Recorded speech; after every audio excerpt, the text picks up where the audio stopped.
be kind to self, and find the peace through small, simple exercises. I'm here for you, and the journey to self can help guide you on your own healing journey and to personal growth and happiness.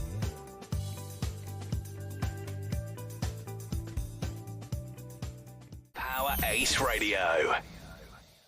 Okay, so hello everybody. Welcome to another episode of PAR Real Talk. My name is Pali. Welcome to Power Ace Radio. I'll be the host of the show, and I have an incredible guest on the show. If I could please get you to introduce yourself, tell us your name, tell us where you're from, and tell us what you do, please. Hi, Patty. My name is Akira Olsen, clinical psychologist, author of the Journey to Self book. Perfect. I like that. And where are you from? Right now I'm in the United States, near San Francisco, Burlingame.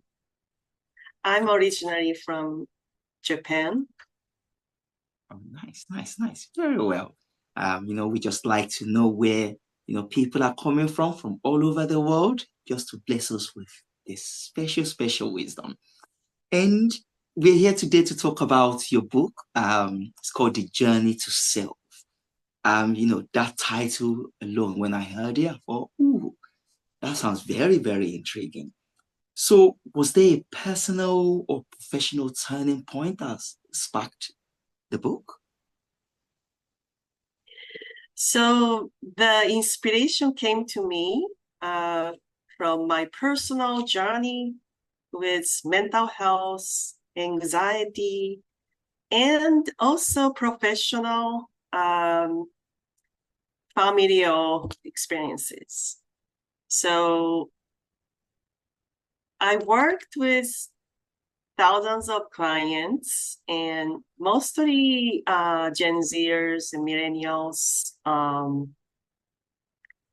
families, and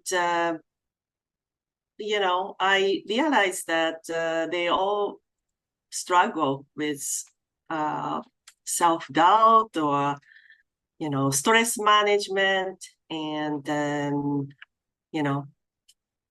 so that's a kind of professional experiences, and my familial background as well.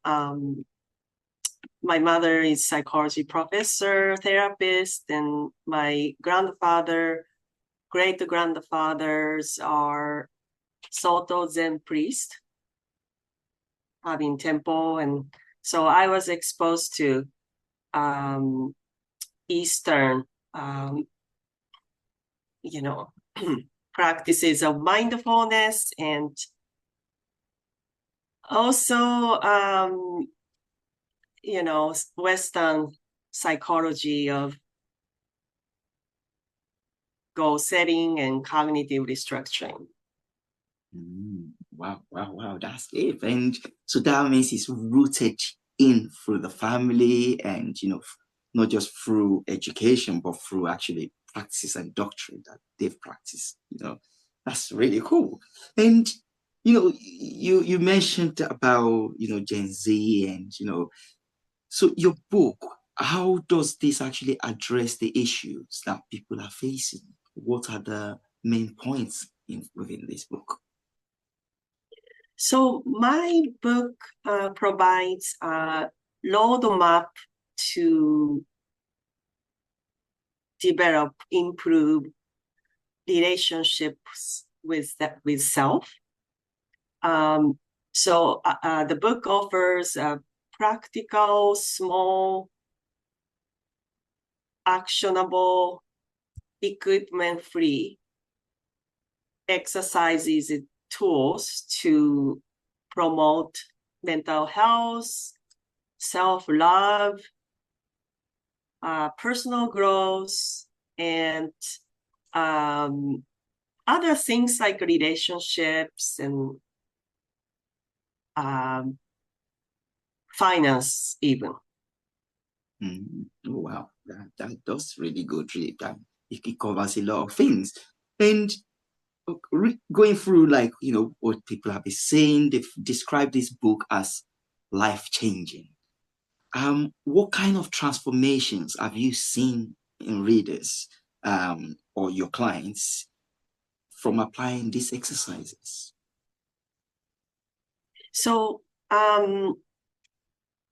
many readers and clients have reported to me these small, actionable exercises help them to feel more grounded in life, feeling more calmer, connected with self, body, mind, relationships. Yeah, feeling more connected with self and, regulate emotions, accept emotions better, and feeling kind of more happier.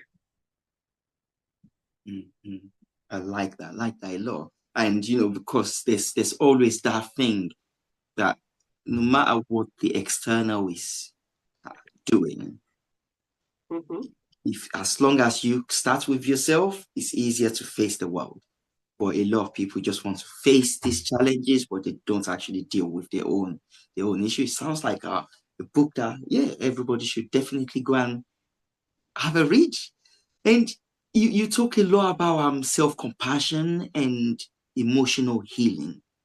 Why do you believe these are foundations for mental health, especially today?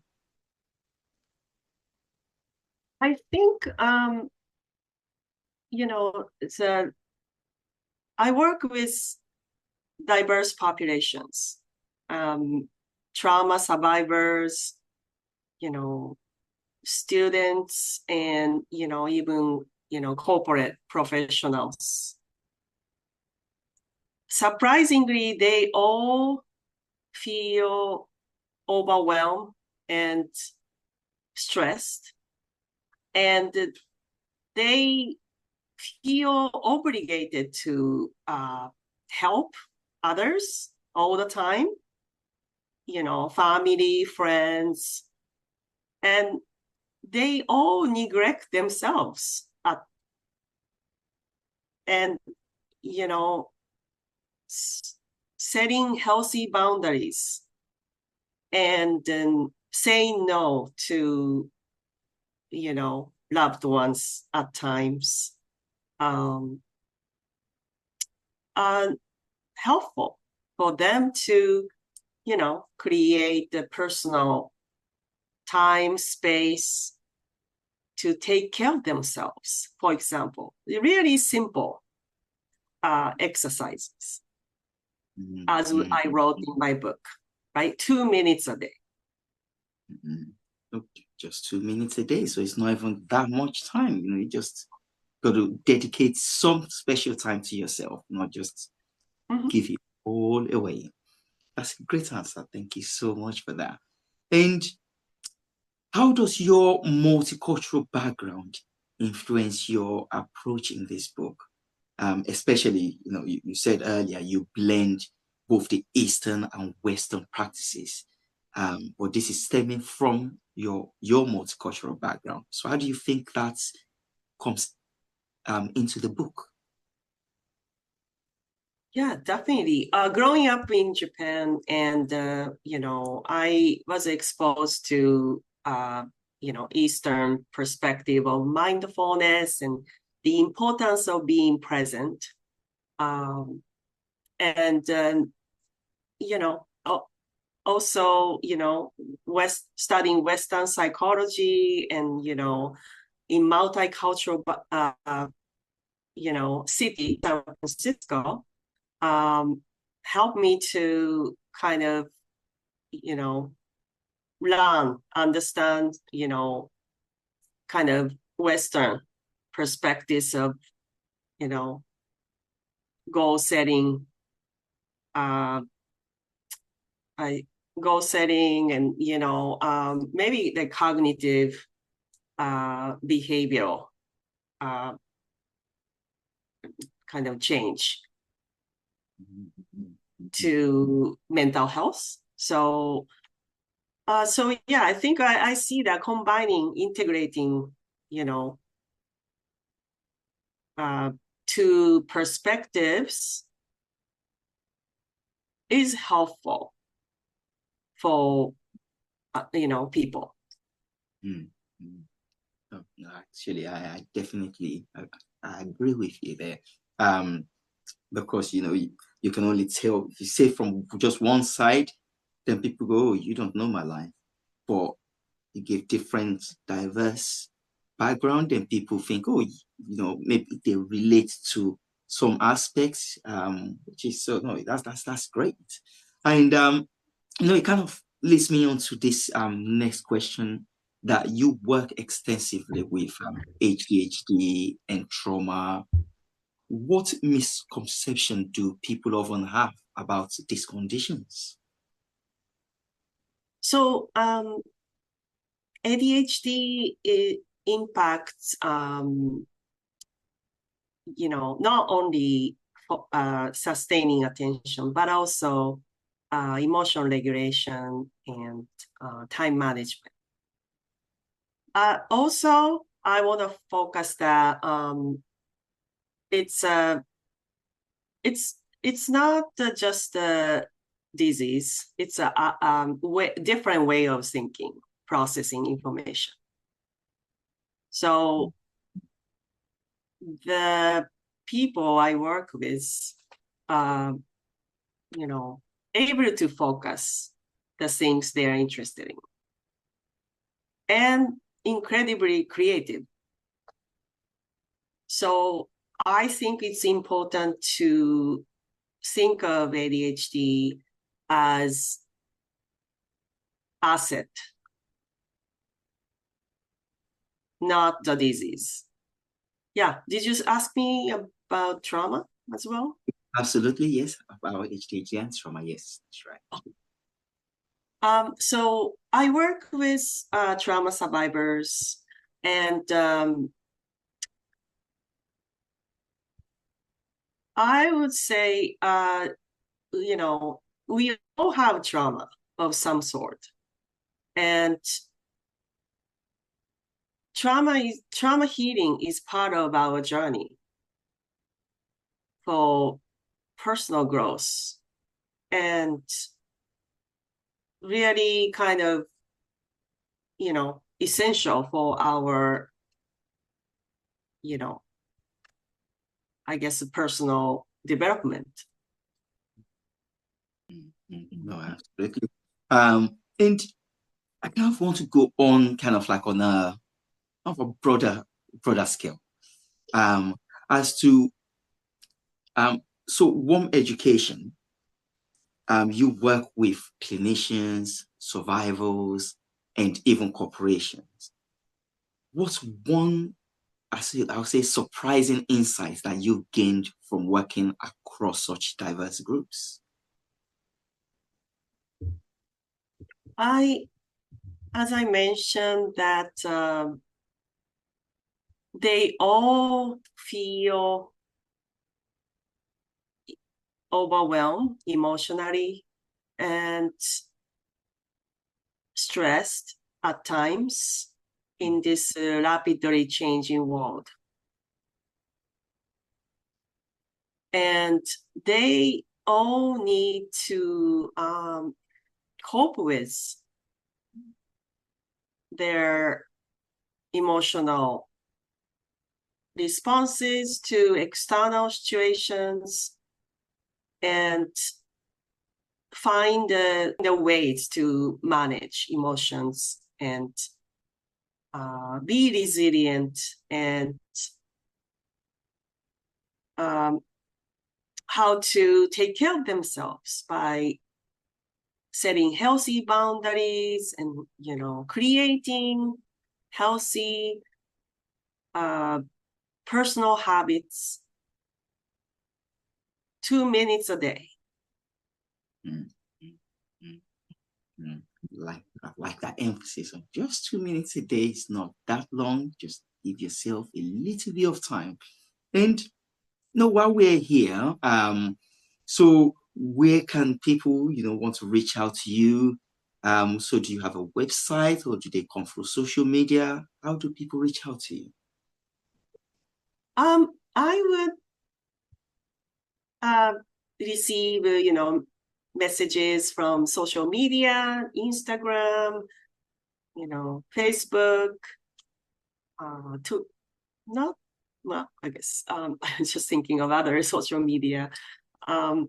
Mostly, yeah, those Instagram, Facebook, and, So these are the main places to search for you. And they just search for Dr. Akira Olsen, which is Akira is Akira, and mhm. Olsen is Olsen. So just as you pronounce it. Yes. And want to search for that, you're there everywhere. That's perfect. I like it. And kind of let's talk about what's in the pipeline for you in the future. So are there more books to look forward to? Are you looking for, some people go from, books to drama, or do you do conferences? What's in the plan for the future? I'm very excited to continue expanding my work with the journey to self right now.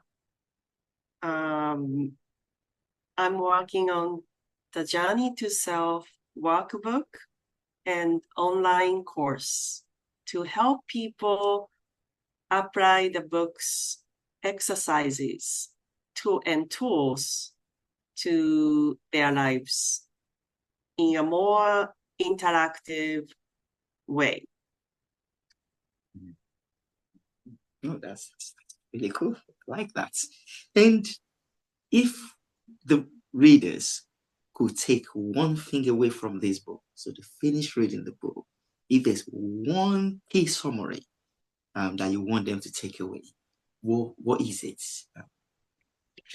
I I want leaders to choose any exercise tool to resonate with their life. I think one way to do is to read one chapter on weekends. It takes 20 to 30 minutes, and pick one tool you find useful, helpful to apply to next week, and 2 minutes a day. For example, emotion checking or mindful walking. Oh, nice, nice, nice. And out of all these approaches, which one is your favorite? Or which one is one that you say, okay, if you have to pick one, this one? I My favorite exercise is mindful checking. It's called emotion checking. Mm, mm, mm. Every morning, yes, I create 5 minutes to check in with my what's in my mind, how I'm feeling, and through body and emotions. That's very interesting. So just kind of listening to yourself, see how every single day you do this as a routine. That's an interesting one. I like that a lot. I might have to take a leaf out of your book, right? And kind of as we're wrapping up, is there any closing remarks for the viewers? Well, Harry, thank you for having me today. And to everyone Listening, remember it's okay to feel anxious and overwhelmed. Sometimes you can accept your emotions and become more resilient. Be kind to self and find the peace through small, simple exercises. I'm here for you. And the journey to self can help guide you on your own healing journey and to personal growth and happiness. Thank you so much. That's a great closing statement. I have nothing to add. So yeah, until we meet again, it's been a pleasure. Great pleasure. Thank you so much for coming to bless us with your wisdom. Take care. Thank you. You're traveling on the airwaves of Power Ace Radio.